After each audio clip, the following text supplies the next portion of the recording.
ती म्हणजे शासनाचे इंग्रजी व मराठी टंकलेखनाचे प्रत्येकी किमान 30 शब्द प्रति मिनिट वेगाची परीक्षा उत्तीर्ण केल्याचे प्रमाणपत्र असावे।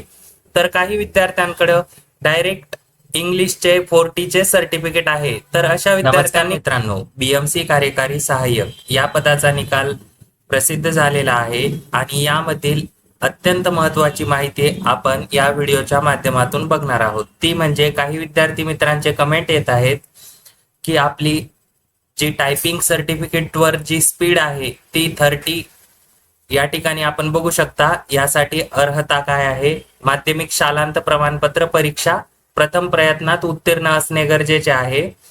त्यानंतर आपली मान्यताप्राप्त विद्यापीठाची वाणिज्य, विज्ञान, कला, विधी किंवा तत्सम शाखेचा तो पदवीधर असावा आणि प्रथम प्रयत्नात 45% गुणांसह उत्तीर्ण असावा।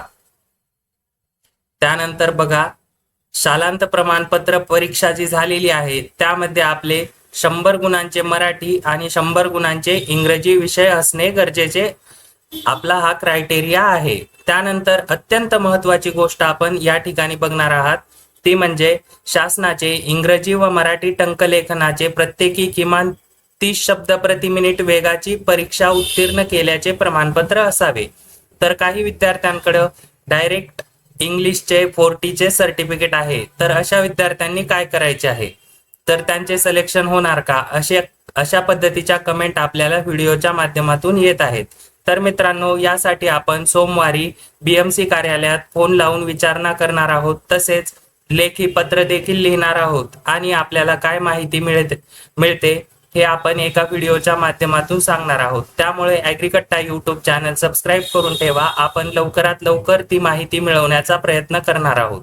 म्हणजे आपल्याकडे 30 वर्ड्स पर मिनिट या वेगाचे प्रमाणपत्र मराठी आणि इंग्रजीचे असणे कंपल्सरी आहे असे त्यांनी सांगितलेले आहे। मग 40 असेल तर चालणार नाही का? अशा पद्धतीचा प्रश्न आपण बीएमसी कार्यालयाला विचारणार आहोत। या प्रश्नाचे उत्तर काय मिळते हे आपल्याला समजण्यासाठी ॲग्रीकट्टा यूट्यूब चॅनलवर लवकरच व्हिडिओ प्रदर्शित होणार आहे। मित्रांनो, असेच माहितीपूर्ण व्हिडिओ बघण्यासाठी आपले चॅनल सबस्क्राईब करून ठेवा। धन्यवाद।